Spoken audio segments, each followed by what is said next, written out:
नमस्कार, स्वागत है आपका भारत क्रांति न्यूज़ में। मैं शिवशंकर दुबे आपको जोड़ते हैं जनपद भदोही में उत्तर प्रदेश की कुछ प्रमुख खबरों से।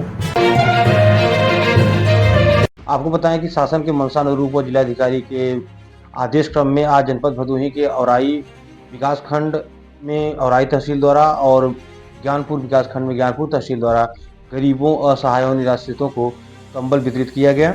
और जगह जगह जितने भी नगर पंचायत हैं या ग्रामीण क्षेत्र हैं वहाँ पर ठंड को देखते हुए अलाव की व्यवस्था भी की जा रही है। अगली खबर आपको लेकर चलते हैं उत्तर प्रदेश के बहराइच की तरफ, जहां हमारे संवाददाता ने बताया कि वहां पर एक बारात आने वाली थी और बारात आने से एक शाम पहले जो वर पक्ष था उसने कार और 5 लाख रुपए की मांग की, जिसको पूरा न होने पर बारात नहीं आई। इसको लेकर जो कन्या पक्ष के थे, जो उसके पिता थे लड़की के, उन्होंने पुलिस में रिपोर्ट लिखाई है थाने में। उन्होंने कहा कि इसको लेकर लगभग 15 लाख रुपए मेरे खर्च हुए, मैंने सारी तैयारियां कर ली थी और अंत समय में दहेज को लेकर यह शादी तोड़ना, इसके लिए जो दोषी हैं, जो वर पक्ष है, उस पर कार्रवाई की जानी चाहिए। अगली खबर आपको लेकर चलते हैं अंबेडकर नगर टाडा की तरफ, जहां पर नौकरी दिलाने के नाम पर 15 युवतियों के साथ धोखाधड़ी का मामला सामने आया है। जी हाँ, आपको बताएं कि अंबेडकर नगर टाडा के पास एक कौशल विकास केंद्र से कुछ युवतियों ने जो है पैरामेडिकल का कोर्स किया हुआ था। उन्होंने बताया कि एक दिन वहाँ पर एक व्यक्ति आया और अपने आप को एक बड़ा अधिकारी बताते हुए उसने कहा कि मैं जो है निजी जो बड़े अस्पताल हैं लखनऊ में, उसमें आप लोगों को नौकरी दिलवा दूंगा एएनएम की, और 17 हज़ार रुपये महीने आपको मिलेंगे। और उसको लेकर उसने फर्जी नियुक्ति पत्र भी दे दिया। और जब वो युवतियाँ लखनऊ पहुँची जॉब के लिए, तो उस व्यक्ति का मोबाइल बंद आ रहा था और वहाँ के अस्पतालों ने बताया कि हमने ऐसी कोई नियुक्ति नहीं निकाली थी। तब युवतियों को एहसास हुआ कि उनके साथ ठगी की गई है। लगभग 12 युवतियाँ थीं, जिनसे लगभग 4500 रुपये इसको लेकर लिया गया था। इसको लेकर लड़कियों ने थाने में रिपोर्ट दर्ज कराई है और जो व्यक्ति था उसकी तलाश जारी है। केंद्रीय पात्रता परीक्षा सेंट्रल टीचर एलिजिबिलिटी टेस्ट, जो सीटेट का एग्जाम होता है, वह देश में कई जगहों पर संपन्न हुआ।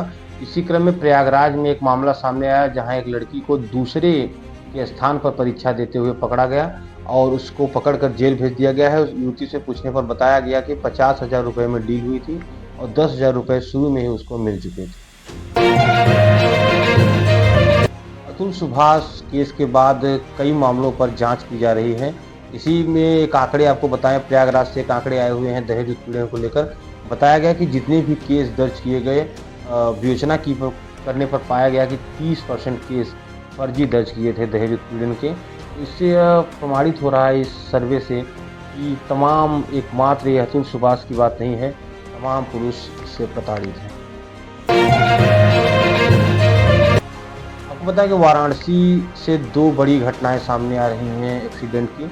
पहली घटना है जो मार्कंडे महादेव मंदिर कैथी के पुजारी हैं 40 वर्षीय। आपको बताएं कि उनके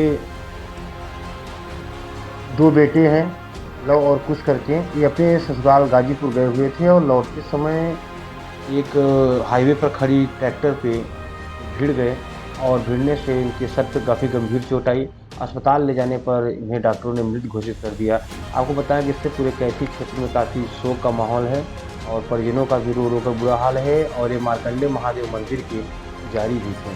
इसी अंतर्गत बड़ा गांव में घटना सामने आई, जहां हरहुआ अड्डी की एक महिला पूनम 30 वर्षीय सड़क पार कर रही थी और तेज रफ्तार कार ने उसे टक्कर मार दी और महिला की भी मौत हो गई। तो इन 2 दर्दनाक घटनाओं से आज वाराणसी में काफ़ी शोक का माहौल था। अगली खबर आपको लेकर चले हैं आगरा की तरफ, जहां भाजपा संगठन चुनाव प्रक्रिया के दौरान 2 पक्षों में काफ़ी मारपीट हुई। आधे घंटे तक मारपीट होती रही, लाठी डंडे चले। जी हाँ, आपको बताएं कि मंडल अध्यक्ष के चुनाव को लेकर वहां पर जब आमने सामने 2 विपक्षी आ गए तो काफ़ी कहासुनी होने लगी और इसको लेकर काफ़ी मारपीट हुई और इसका वीडियो भी वायरल हो रहा है। अगली खबर आपको लेकर चलते हैं बलिया की तरफ, जहां की एसपी विक्रांत बीर ने अपराधियों पर नकल कसने के लिए क्रिमिनल ट्रैकिंग का एक उपाय खोजा है। इसके अंतर्गत उन्होंने बताया कि जो क्रिमिनल छूटते हैं जमानत पर, जो भी अन्य अपराधों के हैं, वे बाद में फिर अपराध न करें, इसके लिए उनकी निगरानी की जाएगी।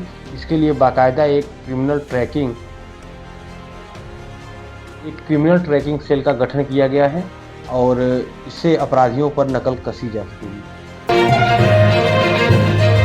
अगली खबर आपको लेकर चलते हैं बांदा की तरफ, जहां पर किसान सुल्तान सिंह ने जब वो खेत पे पहुंचे तो सुअरों के द्वारा अपनी पूरी फसल को उजड़ी देख, और पहले से ही काफ़ी 3 साल से लगभग कर्ज में थे, इसको देखकर वो काफ़ी तनाव में आ गए और अपने खेत के ही पास एक नीम का पेड़ था, उस पर उन्होंने फांसी लगा ली। जब अन्य किसान वहाँ पर पहुँचे तो इसकी सूचना उन्होंने परिजनों को दी और इससे जो परिजन हैं वो काफ़ी दुखद हैं और उन्होंने बताया कि विगत 3 दिनों से काफ़ी मानसिक तनाव में चल रहे थे। उत्तर प्रदेश के संभल जिले के खग्गू सराय इलाके में 46 साल से बंद पड़े हनुमान और शिव मंदिर के खुलने के बाद आज वहां आस्था का सैलाब उमड़ पड़ा। तमाम महिलाएं वहां पर पूजन किया, महिलाओं ने भजन भी गाया और जो वहां के अन्य लोग हैं उन्होंने बताया कि दंगों के दौरान 1978 में इस मंदिर को बंद करके जाना पड़ा था और आज जब तो फिर से खोला गया तो लोगों में काफ़ी खुशी का माहौल दिखा। लोगों ने काफ़ी जलाभिषेक किया, दुग्धाभिषेक किया, आरती और भजन गाई, हनुमान जी की विधिवत आरती की गई और जो वहाँ पर सीसीटीवी व लाइट और अन्य व्यवस्थाएं प्रशासन की तरफ से की गई।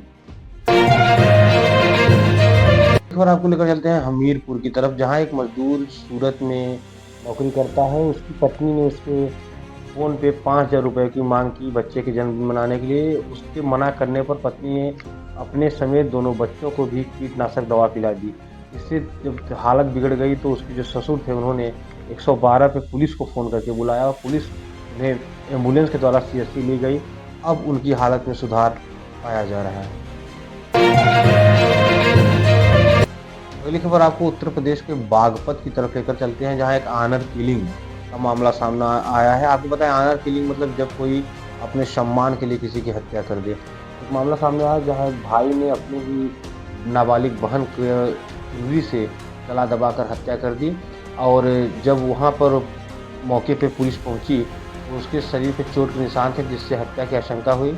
उसके पिता ने बताया कि खुद उसके पिता ने बेटे के खिलाफ तहरीर दी और बेटे से जब पूछा गया, पुलिस ने उसको पूछा तो उसने बताया कि एक युवक से इसका अफेयर चल रहा था जिसको लेकर काफ़ी बदनामी हो रही थी। इसी को लेकर जब आज कहा सुनी हुई तो उस युवक ने, जो उसका भाई था, उसने अपनी बहन का गला दबाकर उसकी हत्या कर दी।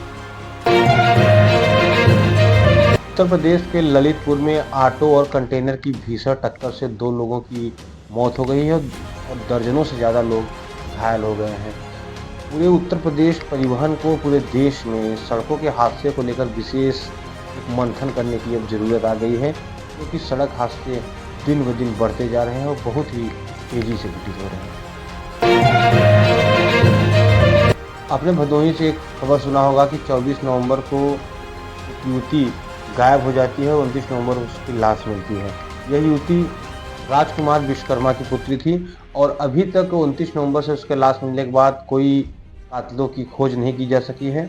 इसको लेकर जो पूर्व मंत्री सपा के हैं राम आश्रय, वे भी उसके परिवार से मिलने आए थे और आज जो महिला संगठन है सपा का, उन्होंने दोपहर में सभा करके इसका विरोध किया और दोषियों पर कार्रवाई करने की मांग करते हुए कहा कि महिलाओं के साथ लगातार ऐसी दुर्घटनाएं और अत्याचार भाजपा शासन में बढ़ रहा है, इस पर सरकार को नियंत्रण लगाना चाहिए और दोषियों पर कठोर से कठोर कार्रवाई करनी चाहिए। एआई इंजीनियर अतुल सुभाष का केस आपने सुना होगा। उसकी जो दोषी, जिसपे उसने मानसिक प्रताड़ना का आरोप लगाया था अपनी पत्नी और सास और परिवार पर, ये सभी को आज 15 दिसंबर को गिरफ्तार कर लिया गया है। उत्तर प्रदेश में 16 दिसंबर सोमवार से विधानसभा सत्र शुरू हो रहा है। इसको लेकर जो विधानसभा अध्यक्ष हैं सतीश महाना और उत्तर प्रदेश के मुख्यमंत्री योगी आदित्यनाथ ने सभी पार्टियों से अपील की है कि पूरे सदन को शांतिपूर्ण ढंग से संचालित किया जाए और जो भी मुद्दे हैं उन्हें शांति ढंग से रखा जाए सदन में, क्योंकि उत्तर प्रदेश देश का सबसे बड़ा सदन है और यहाँ पर जो कार्रवाई होती है उसकी चर्चा होती है पूरे देश में। ऐसे ही देश प्रदेश की खबरों को जानने के लिए जुड़े रहिए भारत क्रांति न्यूज़ से।